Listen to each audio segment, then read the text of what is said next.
Hello loves, it is winter and I have opinions. I really enjoy interesting art media and research, and I would love to show you some of the media that has stuck with me recently. I know I pretty much exclusively talk about fashion on here, excluding my vlogs, but I would really love to show you some of my other interests today. Therefore today we're going to look at some of my favorite books, films, songs, trinkets, you name it, that have intrigued me in the last bit. First, I'm going to talk about some films that I've been really loving recently.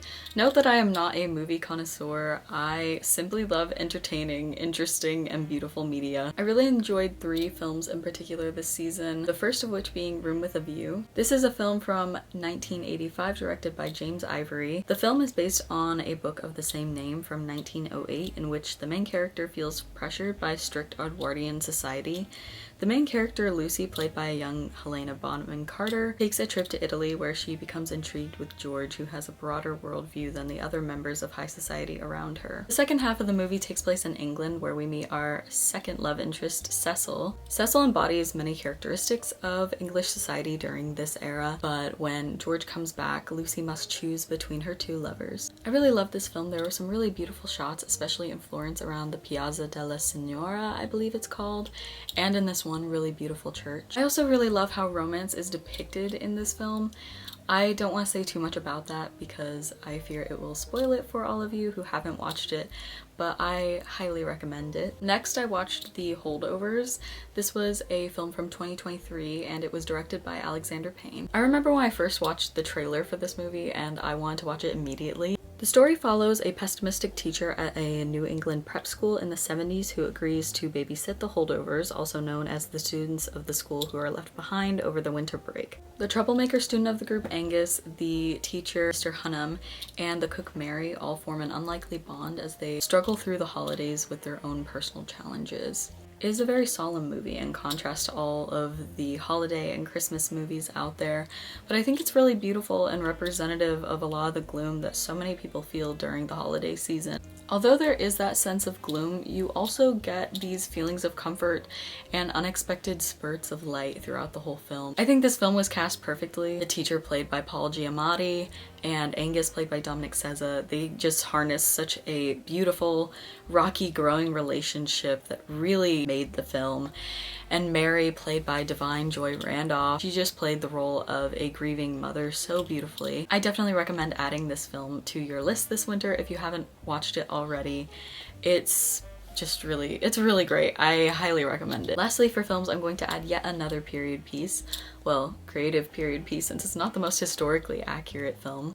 Regardless, I once again watched one of my favorite films in existence, which is Sofia Coppola's Marie Antoinette, filmed in, I want to say, 2006. This film follows the life of Marie Antoinette from her introduction into the French monarchy to her exit from Versailles. This is a very stylized depiction of Marie Antoinette's life and shows this infamous historical figure as a complex human, not simply a victim or a saint. I've always said that I don't trust anyone who 100% likes or dislikes Marie Antoinette as a historical figure. She just faced so much xenophobia and was the scapegoat a lot of the time for Louis XVI's troubles, but of course she spent France into ruin basically with all of her luxuries. And she's the embodiment of that kind of rich ignorance that a lot of people reference to today. I think while this is a more romanticized period piece, I think it conveys that duality quite well. Now for everything I absolutely love about this movie. I love the bright pastel visuals. I love Kirsten Dunst's performance as Marie Antoinette. I love Sofia Coppola's amazing creative direction, and most importantly,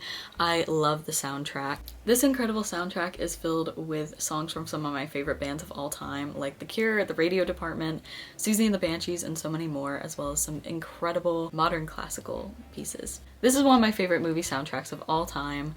I just love how all of the dream pop and new wave music mixes with the bright pastel visuals of the Rococo era, and just, I don't know, it kind of brings this coming of age feeling to something that you're just, you know, a movie that you're really not expecting to have those feelings with. I could just go on and on about how much I love this film, but instead I'm just going to show you this picture right here to urge you to watch this incredible film. I study history in school, and one of my favorite sectors of that is art history, so I thought I'd show you one of the artists that I've been really interested in recently. This is the famous Gustave Moreau. Moreau was one of the most popular French symbolist painters in the later half of the 19th century. He painted beautiful works including Jupiter and Semele, Tattooed Salome, and The Apparition, among so many others. Moreau was known for his intricate and decadent style with a mix of biblical, mythological, and historical themes. This artwork in particular shows the story of Jupiter, god of the gods, with his mistress and lover Semele, who is mortal. Jupiter's wife Juno is jealous of their relationship, and she tells Semele to tell Jupiter to appear to her in his divine form, knowing that this will kill her since she is mortal. Semele asks Jupiter to see him truly, revealing his omnipotent divine form, decimating the mortal into ashes.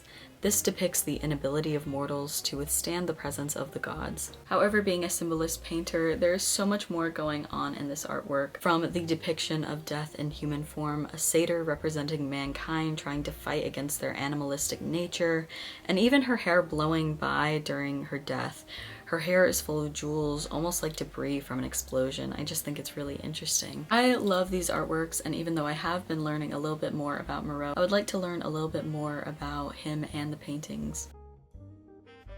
I also found an article I would like to share with all of you today regarding creativity. I read this journal article from the Journal of Aesthetics and Art Criticism called Creativity and Rationality by Barris, I believe his name is, Gott. In this article, Gott discusses whether creativity is rational or not. I think most people think they are staunchly either logical or creative, but I think Gott kind of debunks this black and white myth. Funnily enough, I think I kind of put creativity and rationality into the same realms. I think having knowledge and putting forth critical thinking into a subject enhances the expertise needed to create art of every form. For example, classical art often depicts events and important figures, and artists think logically on how to depict the spiritual, historical, political, and/or emotional aspects of the piece they are trying to create. With the piece by Moreau that I discussed earlier, I think this is pretty evident. Jupiter and Semele is a very emotionally driven piece, however, it requires a lot of rational thought to create. It requires knowledge of Roman mythology as well as application through depictions of sorrow, death, not to mention the skill accumulated over time through classical education. As Scott discusses in the articles, Aristotle, who viewed poetic creativity as a rational activity, also claimed the composition of poetry was dependent on the process of making, which, and I quote from the article, like all such processes start with some goal, refines that goal, and develops means to it. For tragedy, the goal is to elicit fear and pity in the audience with the aim of achieving a catharsis of these emotions. The means to achieve the goal include a type of plot that involves reversals of fortune and recognition and characters worthy of pity. For Aristotle, then, poetic creation is a rational activity of making, involving the selection and refinement of suitable goals and the use of the best means to achieve them. I don't mean to ramble on for so long about this article, I just thought it was really interesting because it kind of blurs the lines between rationality and irrationality. If you are interested in diving a little deeper into that discussion, here is the little citation if you need one. Now on to books. I'm going to be honest, sometimes I find it kind of difficult to read anything outside of my required reading during school, especially during the fall semester, since my brain kind of falls apart during this time, to be honest. Therefore, I only have about 3 books that I would like to recommend.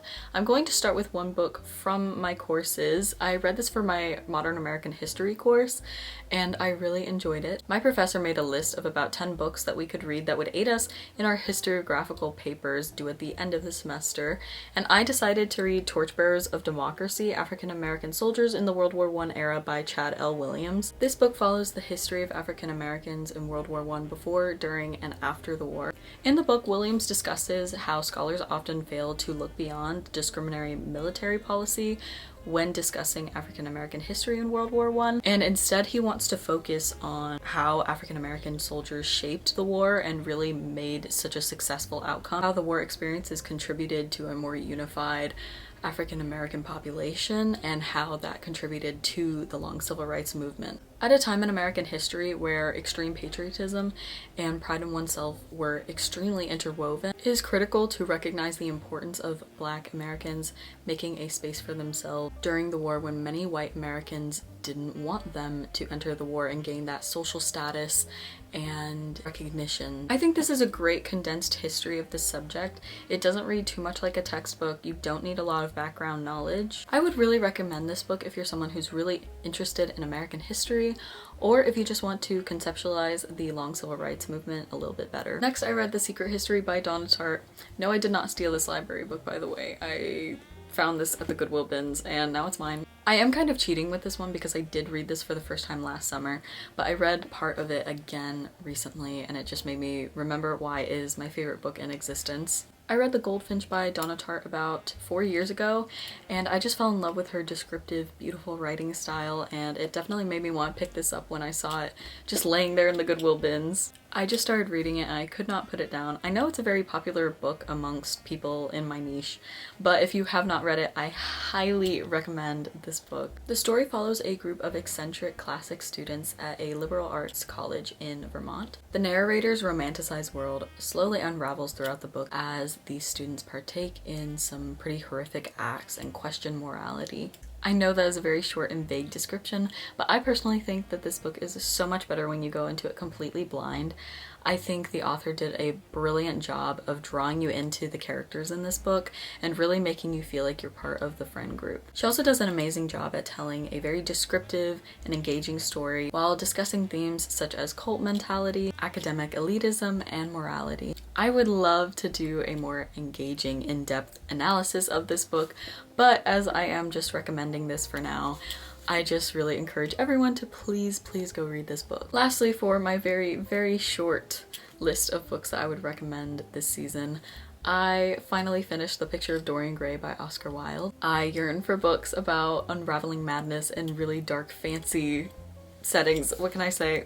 The Picture of Dorian Gray is about a young and handsome man named Dorian who has his portrait painted by his good friend and admirer, Basil, or Basil. I want to say it's probably Basil. He then meets Lord Henry, who intrigues him and influences him with his hedonistic ideals. After being influenced by Lord Henry, Dorian kind of develops this very obsessive nature with himself, and he wishes that the portrait would show his immoral behaviors and his age instead of himself. He becomes more and more obsessed with beauty and pleasure without any code of ethics. Like The Secret History, this book also discusses themes such as obsessions with the aesthetics of life and morality. The book also has lots of homoerotic undertones, which was very scandalous for Victorian society. And because of this, parts of this book were used as evidence for his charges of gross indecency. I think this is a very interesting historical work, and I think the story is very entertaining and thrilling, especially for a classic.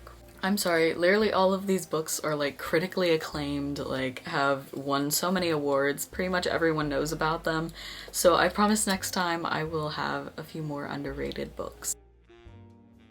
Now on to my favorite music lately. I desperately miss old YouTube where you could play 5 seconds of your favorite song and you wouldn't catch a copyright strike. With that being said, I unfortunately will not be playing any of the songs, but I will be talking a little bit about the lyrics and about the artists in general, so if you find any of this interesting, I highly recommend all of these artists. Firstly, I started listening to Sybil Bayer recently. She's a folk artist who released a singular album called Color Green in 2005. They're very simple, beautiful folk songs that describe love and life in its more mundane forms in a very comforting way. My favorite songs are Tonight and Forget About, which are both love songs that kind of describe her partner taking care of her emotionally. My absolute favorite though is The Color Green. This one is about the way friendships change as you grow older. These are my favorite lyrics, aka half the song, or a little more than half actually. She said to me, "Woman, I like your clothes. Come on and let us both and take tender care. But when you need help, I will be there. Memories and seasons achieve their affairs. Sometime in April, the sweater I wear. Sometime in April, a letter I wrote. Dear friend, I think of you on top of Empire State. Dear friend, I'm lonesome. Dear friend, I've been well. How do you spell your name? The city has changed me. I am no longer the same. You wrote to me, woman, I'd like to stay. Liberty statue has got so many stairs, but when you need help, I will be there. It's just a beautiful song, and I highly recommend listening to this whole album. It's so beautiful, and I love folk music because it ties you into that kind of mundane life and putting a lot of care behind all the mundane things. I've also been listening to the radio department quite a bit recently. Yes, watching Sofia Coppola's Marie Antoinette definitely played a role in why I've been listening to them a lot more again. Pulling Our Weight and Keen on Boys are my favorites from the film. The radio department is a dream pop / shoegaze band. I feel like I'm always in some sort of dream sequence when I'm listening to their music. Keen on Boys especially gives me this feeling. I've listened to about 4 of their albums, and each one is a little bit different and has different themes, but they're all just so excellent. Definitely suggest taking a listen if you haven't heard of them before. Lastly, because Christmas just passed, I do definitely have to add one of my favorite Christmas albums of all time. This album is, of course, Songs for Christmas by Sufjan Stevens. I have loved Sufjan Stevens' music for years. I want to do a more in-depth look at his music in a different video, but in this one, I'm just going to talk about Songs for Christmas. In this album, Sufjan Stevens takes many old religious songs along with some new songs and gives a messy folk sound to it with lots of banjo and bells.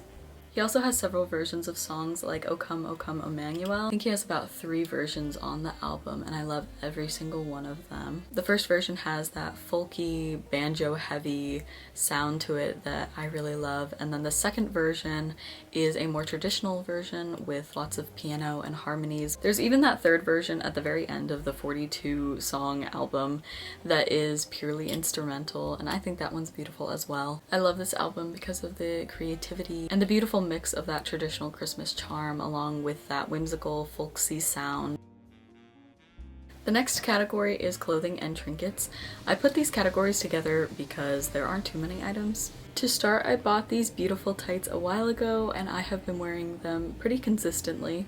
They're an olive gold color and they have this beautiful paisley and floral design on them. Don't know if you can see it super well. I got them for 50% off at Free People, so they ended up being about $15, which is a little steep for tights, but they're really, really cool. Next, we have this beautiful nautilus shell fossil that Julian got me for Christmas. My mouth dropped when I saw these in the box. They are so gorgeous. He got me both halves. I love how clearly cut they are so that you can fully see the design. I definitely need a little stand to put these on a cool bookcase or something. They're just so gorgeous. He also got me some incredible ancient Roman coins. I talked about these a little bit in my last gift guide video. He ended up getting me some, and he actually put them in my shoes along with this little card that talks about the history of them a little bit. They're bronze coins from the 4th and 5th centuries AD, and they were created under the reign of Constantius II, Valentinian I, and Theodosius I. They all show the emperor's portrait on the front and military or Christian symbols on the back. According to the card, these depictions were powerful reminders of Rome's efforts to unify and strengthen the empire amidst religious change and external threats. I just think these are so cool. I can't stop taking them out of the pouch and just staring at them. Just such interesting pieces of history. Next, I got this beautiful red romper for Christmas. My grandma got it for me since she knows that the only place I shop that's not the thrift store is Free People. I know it's pretty new, but I've worn it twice already, so I thought I would add it to the list. It's really sturdy, especially on the bottom, and I absolutely love the waistline and the beautiful velvet. The back looks a little wonky on me sometimes, but to be honest, what I look like from the back doesn't really concern me. It's beautiful on its own, but I would absolutely love to put this together with a beautiful vest. Next, we have this beautiful metal box that I got at an antique market. It is flower themed, so of course I had to get it. It's in the shape of a beautiful rose, and it looks just as beautiful on the inside too, with this beautiful red velvet. After Christmas, I put the ancient coins that Julian got me into this box, and now I have this on my bedside table so that I can look at this beautiful box and also think of my really cool historical coins at the same time. Next, we have 2 clothing items I've been really loving lately, being this brown corduroy jacket and this beautiful purse.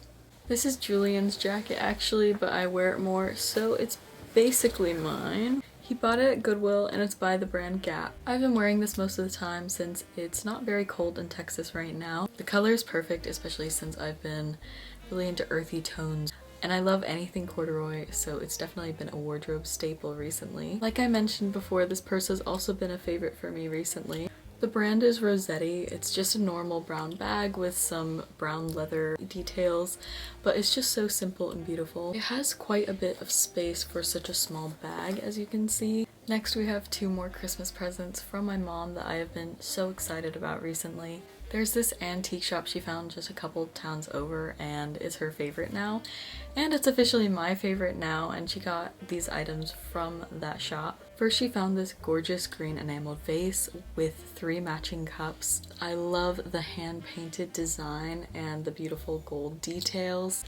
The glasses also have such a unique bulb shape to them, and I really love the glass on the bottom. I'm not absolutely certain when this was made, but from my research online, I believe it was made in the 1950s in what was once Czechoslovakia. My mom knows how much I love history and beautiful antique and vintage items, so I'm really happy that she thought of me for this. Along with that beautiful set, my mom also gifted me another box with this beautiful vase. My voice is literally echoing off of it because it's so big and pretty and amazing. It is absolutely gorgeous with hand-painted flowers, and it's crafted just so beautifully. She told me that the shopkeeper originally had it at $300, but someone came in and broke this top portion right here, so she had to glue it back together, but it still doesn't have the same value as it used to, so she brought the price down to 1/6 of the price. I'm not too sure when or where this was crafted,